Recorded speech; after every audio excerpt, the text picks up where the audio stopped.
ನಮಸ್ಕಾರ ಸ್ನೇಹಿತರೆ, ಎಲ್ರಿಗೂ ಶುಭ ಸಂಜೆ. ಕಳೆದ ಒಂದು ವಾರದಿಂದ ನಾನು ಯಾವುದೇ ತರಹ ವಿಡಿಯೋನ ಪೋಸ್ಟ್ ಮಾಡೋಕ್ಕಾಗಿರಲಿಲ್ಲ. ಕಾರಣಾಂತರಗಳಿಂದ ನಾನು ಸ್ವಲ್ಪ ಔಟ್ ಆಫ್ ಸ್ಟೇಷನ್ ಹೋಗಿದ್ದೆ, ಹಾಗಾಗಿ ವಿಡಿಯೋಗಳನ್ನ ಪೋಸ್ಟ್ ಮಾಡೋಕ್ಕಾಗಿರಲಿಲ್ಲ. ಸೊ ಈ ವಾರ ನಿಮಗೆ ಕಂಟಿನ್ಯೂಸ್ ಆಗಿ ವಿಡಿಯೋ ಬರ್ತಾ ಹೋಗುತ್ತೆ.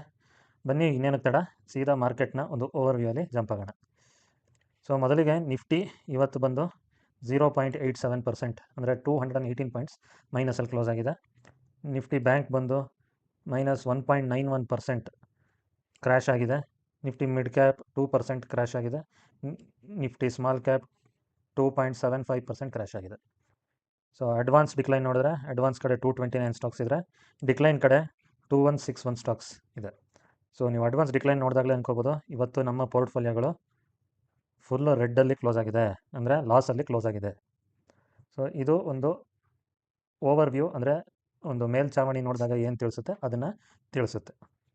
ಇನ್ನು ಸೆಕ್ಟೋರಿಯಲ್ ಪರ್ಫಾರ್ಮೆನ್ಸ್ನ ನೋಡಿದ್ರೆ, ನಿಫ್ಟಿ IT-ನ ಒಂದು ಬಿಟ್ಟರೆ ಉಳಿದಂತೆ ಎಲ್ಲ ಸೆಕ್ಟರ್ಗಳು ಇವತ್ತು ಮೈನಸಲ್ಲಿ ಕ್ಲೋಸ್ ಆಗಿದೆ.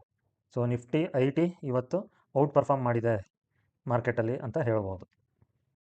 ನೀವು ಕಳೆದ ಒಂದು ವಾರದಿಂದ ನೀವು ನೋಡ್ತಾ ಇರ್ಬೋದು, ಸರಿಸುಮಾರು 6 ದಿನಗಳಿಂದ ಇವತ್ತು ಮಾರ್ಕೆಟಲ್ಲಿ ಯಾರ ಹವಾ ಇದೆ? ಇವ್ರ ಹವಾ ಇದೆ ಅಲ್ವಾ? ಸೊ 6 ದಿನಗಳಿಂದ ಕಂಟಿನ್ಯೂಸ್ ಆಗಿ ಯಾರ ಹವಾ ಇದೆ? ಸೊ ಒಬ್ಬೊಬ್ಬರು ಇಷ್ಟಪಡುವಂತಹ ಪ್ರಾಣಿ, ಅದು ಬೇರ್ ಅವರ ಹವಾ ಇದೆ. ಸೊ ಕರಡಿಯ ಒಂದು ಕುಣಿತ ನಮ್ಮ ಮಾರ್ಕೆಟ್ನಲ್ಲಿ ಜಾಸ್ತಿ ಆಗಿದೆ. ಸೊ ಏನಕ್ಕೆ ಅಂತ ನಿಮಗೆ ಹೋದ ವಾರ ನೀವು ಬೇರೆ ಬೇರೆ ವಿಡಿಯೋಗಳಲ್ಲಿ ನೋಡಿ ತಿಳ್ಕೊಂಡಿರ್ತೀರ, ಅಥವಾ ನಿಮ್ಮ ರಿಸರ್ಚಿನ ಮೂಲಕನೂ ನೋಡಿ ತಿಳ್ಕೊಂಡಿರ್ತೀರ. ಸೊ ಅದ್ರ ಬಗ್ಗೆ ನಾನು ಡೆಪ್ತಾಗಿ ಹೋಗಲ್ಲ.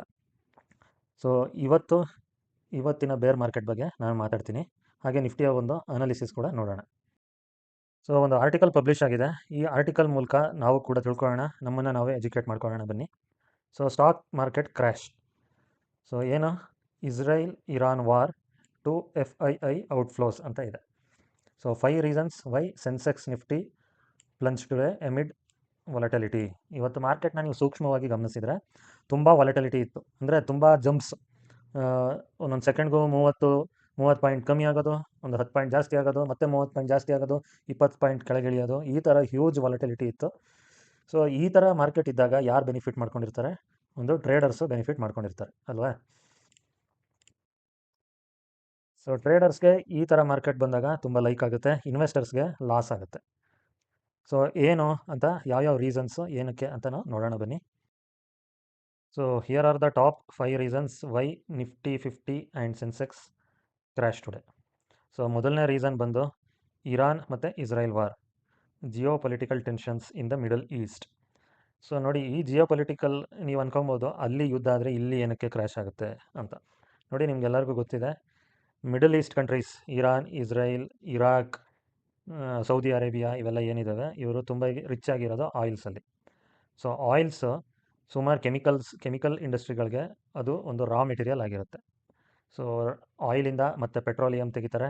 ಸೊ ಎಲ್ಲದಕ್ಕೂ ಮೇಯ್ನ್ ಕ್ರೂಡ್ ಆಯಿಲೇ ರಾ ಮೆಟೀರಿಯಲ್ ಆಗಿರೋ ಕಾರಣ ಕ್ರೂಡ್ ಆಯಿಲ್ನ ಪ್ರೈಸ್ ಈ ವಾರ್ಗಳಿಂದ, ಸೊ ಇಸ್ರೇಲ್ ಇರಾನ್ ವಾರಿಂದ ಕ್ರೂಡ್ ಆಯಿಲ್ ಪ್ರೈಸು ಒಂದು ಬ್ಯಾರಲ್ಗೆ ತುಂಬ ಜಾಸ್ತಿ ಹೋದರೆ ಮತ್ತೆ ವರ್ಲ್ಡ್ ಮಾರ್ಕೆಟು ಇನ್ಫ್ಲೇಷನ್ ಹತ್ತ ಸಾಗುತ್ತೆ. ಸೊ ಲಾಸ್ಟ್ 2 ಡೇಸಲ್ಲಿ 5% ಜಂಪ್ ಆಗಿದೆ ಕ್ರೂಡ್ ಆಯಿಲ್. ಸೊ ಹಾಗಾಗಿ ಇದು ಮೊದಲನೇ ಕಾರಣ. ಸೊ ನಾನು ಆಗಲೇ ಹೇಳ್ದಂಗೆ rise in global crude oil prices. So global crude oil prices ಒಂದು ಬ್ಯಾರಲ್ಗೆ $75 ಹಾಗೆ ಇತ್ತು. ಅದು ಎಷ್ಟು ಹೋಗಿದೆ ಅಂತ ಒಂದು ಸೆಕೆಂಡು ನಾವು ರಿಫ್ರೆಶ್ ಆಗಿ ನೋಡೋಣ ಬನ್ನಿ. ಸೊ ಕ್ರೂಡ್ ಆಯಿಲ್ನ ಪ್ರೈಸ್ ನೋಡಿ, WTI ಕ್ರೂಡ್ 75.57 ಒಂದು ಬ್ಯಾರಲ್ ಡಾಲರಲ್ಲಿದೆ. ಬ್ರೆಂಟ್ ಕ್ರೂಡ್ ಆಯಿಲ್ $79 ತಲುಪಿದೆ. ಸೊ ಇವತ್ತು ನೀವು ನೋಡಿ 1.6 1.5% ಜಾಸ್ತಿ ಆಗಿದೆ. ಸೊ ನಮಗೆ ಮೇಯ್ನ್ ಬೇಕಾಗಿರೋದು WTI ಕ್ರೂಡು ಮತ್ತು ಬ್ರೆಂಟ್ ಕ್ರೂಡು. ಸೊ ಅದೆರಡು ಕೂಡ ಇವತ್ತು 1% ಮೇಲೆ ಜಾಸ್ತಿ ಇದೆ. ಕಳೆದ 6 ದಿನಗಳಿಂದ ಸತತವಾಗಿ ಇದು ಏರ್ಕೊಂಡು ಬರ್ತಾ ಇದೆ. ಹಾಗಾಗಿ ಇದು ಒಂದು ಕಾರಣ ಇವತ್ತಿನ ಮಾರ್ಕೆಟ್ ಕ್ರ್ಯಾಶ್ಗೆ. ಸೊ ಮೂರನೇ ಕಾರಣ ಬಂದು FII ಔಟ್ಫ್ಲೋ. FII ಅಂದ್ರೇನು? Foreign institutional investors. ಸೊ ಅವ್ರು ನೋಡಿ 15,243 ಕೋಟಿ ಒಂದೇ ದಿನ ಸೇಲ್ ಮಾಡಿದ್ದಾರೆ, ಅದು ಗುರುವಾರದಂದು. ಸೊ ಇದು ರೆಕಾರ್ಡ್ ಹೈ ಆಗಿದೆ. ಸೊ ಲಾಸ್ಟ್ 3 ಟ್ರೇಡಿಂಗ್ ಸೆಷನ್ಸಲ್ಲಿ ಎಷ್ಟು ವಿಡ್ರಾ ಮಾಡಿದ್ದಾರೆ? 30,613 ಕ್ರೋರ್ಸು ಫಾರಿನ್ ಇನ್ಸ್ಟಿಟ್ಯೂಷನಲ್ ಇನ್ವೆಸ್ಟರ್ಸು ನಮ್ಮ ಇಂಡಿಯನ್ ಮಾರ್ಕೆಟಿಂದ ದುಡ್ಡನ್ನು ವಿಡ್ರಾ ಮಾಡಿ ಬೇರೆ ಮಾರ್ಕೆಟಲ್ಲಿ ಇನ್ವೆಸ್ಟ್ ಮಾಡ್ತಾ ಇದ್ದಾರೆ. ಹಾಗಾಗಿ ಇದು ಮೂರನೇ ಕಾರಣ ಆಗುತ್ತೆ. ಸೊ ನಾಲ್ಕನೇ ಕಾರಣ ಬಂದು SEBI's new regulatory F and O trading norms. F and O trading norms ಅಂದ್ರೇನು? ಫ್ಯೂಚರ್ ಆ್ಯಂಡ್ ಆಪ್ಷನ್ಸ್ ಹೊಸ ಟ್ರೇಡಿಂಗ್ ರೂಲ್ಸ್ನ ತಂದಿದೆ ಸೆಬಿ. ಸೊ ಕಳೆದ 4 ದಿನಗಳ ಹಿಂದೆ ಅಕ್ಟೋಬರ್ 2ನೇ ತಾರೀಕು 1ನೇ ತಾರೀಕು ಇದು ಬಂತು. ಇದೆಲ್ಲ ಕೆಲವೊಂದು ರೂಲ್ಸು ನವಂಬರ್ 20ನೇ ತಾರೀಕಿಂದನೇ ಅಪ್ಲೈ ಆಗುತ್ತೆ. ಇನ್ನೂ ಕೆಲವು ರೂಲ್ಸ್ ಬಂದು ನಿಮಗೆ ನೆಕ್ಸ್ಟ್ ಇಯರ್ 2025 ಫೆಬ್ರವರಿಯಿಂದ ಅಪ್ಲೈ ಆಗುತ್ತೆ. So implemented 6 of the 7 measures recommended by expert panel. So ನಿಮ್ಗೆ ಗೊತ್ತಿದೆ, ಕನ್ಸಾಲಿಡೇಷನ್ ಪೇಪರ್ಸ್ ಅಂತ ಕೊಡ್ತಾರೆ ಸೆಬಿಗೆ. ಸೆಬಿ ಅಂದ್ರೇನು? Security exchange board of India. ಇವ್ರಿಗೆ ಅಲ್ಲಿ ಒಂದು ಎಕ್ಸ್ಪರ್ಟ್ ಪ್ಯಾನಲ್ ಇರುತ್ತೆ. ಆ ಪ್ಯಾನಲ್ ಅವರು ಒಂದು ಕನ್ಸಾಲಿಡೇಷನ್ ಪೇಪರ್ಸ್ ಅಂತ ಕೊಡ್ತಾರೆ. ಅದರಲ್ಲಿ 7 ಮೆಷರ್ಸನ್ನು ಕೊಟ್ಟಿದ್ದರು. ಒಂದು ಎಫ್ ಆ್ಯಂಡ್ ಓ ಟ್ರೇಡಿಂಗಲ್ಲಿ ರೀಟೇಲ್ ಇನ್ವೆಸ್ಟರ್ಸ್ ಜಾಸ್ತಿ ಭಾಗವಹಿಸ್ತಾ ಇರೋದ್ರಿಂದ ಅವರು ಜಾಸ್ತಿ ಲಾಸ್ನ ಅನುಭವಿಸ್ತಿದ್ದಾರೆ. ಇದನ್ನು ಹೇಗಾದರೂ ಮಾಡಿ ತಡಿಬೇಕು ಅನ್ನೋದಕ್ಕೆ 7 ಮೆಷರ್ಸ್ನ ಕೊಟ್ಟಿದ್ದರು. ಆ 7 ಮೆಷರ್ಸಲ್ಲಿ 6 ಮೆಷರ್ಸ್ನ ಸೆಬಿ ಅವರು ಒಪ್ಕೊಂಡು ಇಂಪ್ಲಿಮೆಂಟ್ ಮಾಡಲಿಕ್ಕೆ ಮುಂದಾಗಿದ್ದಾರೆ. ಸೊ ಇದು ಸುಮಾರು ಜನ ಟ್ರೇಡರ್ಸ್ಗೆ ಮತ್ತು ಇನ್ವೆಸ್ಟರ್ಸ್ಗೂ ಕೂಡ ಇಷ್ಟ ಆಗಿಲ್ಲ. ಸೊ ಯಾರಿಗೂ ಕೂಡ. ಸೊ 6 ಕಾರಣಗಳು ಏನು ಅಂತ ನೋಡಿದ್ರೆ, ವೀಕ್ಲಿ ಎಕ್ಸ್ಪೈರ್ಸ್ ಏನಿದೆ. So weekly expiries per exchange from 5 to just 1. So 5 ದಿನಗಳಿಂದ 1 ದಿನಕ್ಕೆ ವೀಕ್ಲಿ ಎಕ್ಸ್ಪೈರಿಗಳು ಆಗುತ್ತೆ. ಅಂದರೆ ನಿಫ್ಟಿಗೆ ಒಂದು ಎಕ್ಸ್ಪೈರಿ ಕೊಡ್ತಾರೆ, ಆಮೇಲೆ ಸೆನ್ಸೆಕ್ಸ್ಗೆ ಒಂದು ಎಕ್ಸ್ಪೈರಿ ಕೊಡ್ತಾರೆ, ಬ್ಯಾಂಕ್ ನಿಫ್ಟಿಗೆ ಒಂದು ಎಕ್ಸ್ಪೈರಿ ಕೊಡ್ತಾರೆ. ಅದೇ ಥರ ಲಾಟ್ ಸೈಜಲ್ಲಿ 15 ಲಾಟ್ ಇತ್ತು ಈಗ ಒಂದಕ್ಕೆ, ಈಗ ಅದನ್ನು 20 ಲಾಟ್ ಮಾಡ್ತಾರೆ. ಮತ್ತು ಕ್ಯಾಲೆಂಡರ್ ಸ್ಪ್ರೆಡ್ ಬೆನಿಫಿಟ್ನ ಇಲ್ಲಿ ತೆಗೆದಾಕ್ತಾ ಇದ್ದಾರೆ. ಸೊ ಈ ಥರ ರೂಲ್ಸ್ಗಳು F and O regulations so market ಪಾರ್ಟಿಸಿಪೆಂಟ್ಸಲ್ಲಿ ತುಂಬ ವರಿ ಮಾಡ್ಕೋತಾ ಇದ್ದಾರೆ. ಇದೊಂದು ವರಿಯಿಂಗ್ ಸೈನ್. ಹಾಗಾಗಿ ಸೊ ಸ್ಟಾಕ್ ಮಾರ್ಕೆಟ್ ಒಂದು ಟೈಮ್ ತೊಗೋತಾ ಇದೆ ಇಂಥ ವಿಷಯಗಳನ್ನ ಅರಗಿಸ್ಕೊಳ್ಳೋಕ್ಕೆ. ಸೊ ಫೈನಲಾಗಿ 5ನೇ ಕಾರಣ ಏನು ಅಂತ ನೋಡಿದ್ರೆ, ಚೈನಾ ಗೌರ್ಮೆಂಟು ಫಾರಿನ್ ಇನ್ವೆಸ್ಟರ್ಸ್ನ ವಾಪಸ್ ಕರೆತರಲಿಕ್ಕೆ ಒಂದು ಸ್ವಲ್ಪ ಚೇಂಜಸ್ನ ಮಾಡ್ಕೊಂಡಿದ್ದಾರೆ.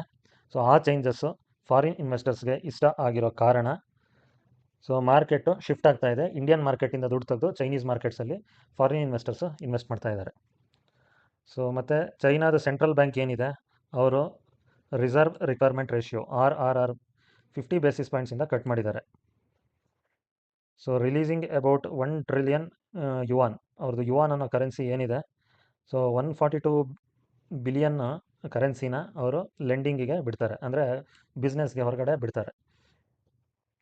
So more over, China central bank will cut the 7-day reverse repo rate by 0.2 percent points to 1.5%.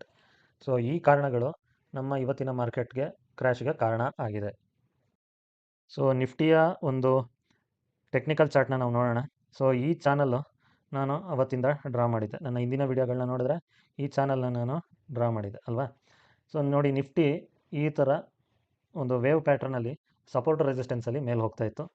ಒಂದು ಸ್ಯಾಚುರೇಷನ್ ಪಾಯಿಂಟ್ ಬಂತು, ಅಲ್ಲಿಂದ ನಿಫ್ಟಿ ಒಂದು ಕ್ರ್ಯಾಶ್ ಆಗಿದೆ ಅಲ್ವಾ.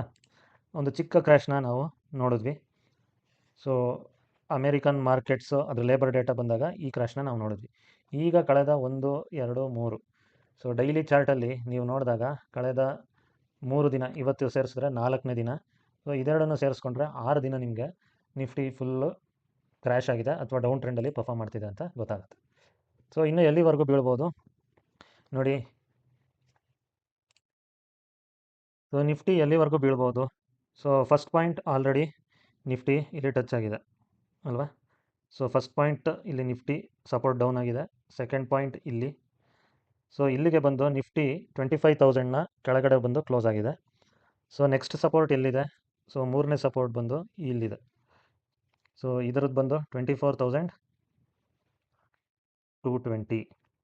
ಸೊ ನೆಕ್ಸ್ಟ್ ಫೋರ್ತ್ ಸಪೋರ್ಟ್ ಬಂದು 23,923. ಸೊ ಈ ರೇಂಜಲ್ಲಿ ನಿಫ್ಟಿಯ ಒಂದು ಸಪೋರ್ಟ್ ರೇಂಜ್ಗಳು ಇಲ್ಲಿ ಇವೆ. ಸೊ ಬೇರ್ಸ್ಗೆ ಇದು ತುಂಬ ಒಳ್ಳೆ ಮೊಮೆಂಟು. ಈ ರೀಸನ್ಗಳನ್ನ ಕಾಯ್ತಾ ಇದ್ವು. ಸೊ ಯಾವಾಗ ಮಾರ್ಕೆಟು ಕ್ರ್ಯಾಶ್ ಆಗುತ್ತೆ ಅಂತ ಕಾಯ್ತಿದ್ವು ನೋಡಿ, ಈ ಟೈಮಲ್ಲಿ ಹಿಡಿದು ಇನ್ನೂ ಕೆಳಗೆ ತರಲಿಕ್ಕೆ ಪ್ರಯತ್ನ ಮಾಡ್ತಾ ಇದ್ದಾವೆ. ಸೊ ನನಗೂ ಇವತ್ತು ಅನಿಸಿರಲಿಲ್ಲ ಮೋಸ್ಟ್ಲಿ ನಿಫ್ಟಿ ಈ ರೇಂಜಿಂದ ಇಲ್ಲಿಂದ ವಾಪಸ್ ಆಗುತ್ತೆ ಅಂತ ನಾನು ತಿಳ್ಕೊಂಡಿದ್ದೆ. ಬಟ್ ಇವತ್ತೊಂದು ಹ್ಯೂಜ್ ಕ್ರ್ಯಾಶ ಆಗಿದೆ. ಸೊ ನೋಡೋಣ ನಿಫ್ಟಿ ಇನ್ನೂ ಎಲ್ಲಿವರೆಗೂ ಕೆಳಗೆ ಹೋಗುತ್ತೆ ಅಂತ. ಸೊ ಇಲ್ಲಿಗೆ ಈ ವಿಡಿಯೋನ ಮುಗಿಸ್ತಾ ಇದ್ದೀನಿ ಸ್ನೇಹಿತರೆ. ಸೊ ಮುಂದಿನ ವಿಡಿಯೋದಲ್ಲಿ ಕೆಲವು ಸ್ಟಾಕ್ಗಳ ಬಗ್ಗೆ ಡಿಸ್ಕಸ್ ಮಾಡ್ತಾ ನೋಡೋಣ. ಅಲ್ಲಿವರೆಗೆ ಥ್ಯಾಂಕ್ ಯು, ಬೈ ಬಾಯ್.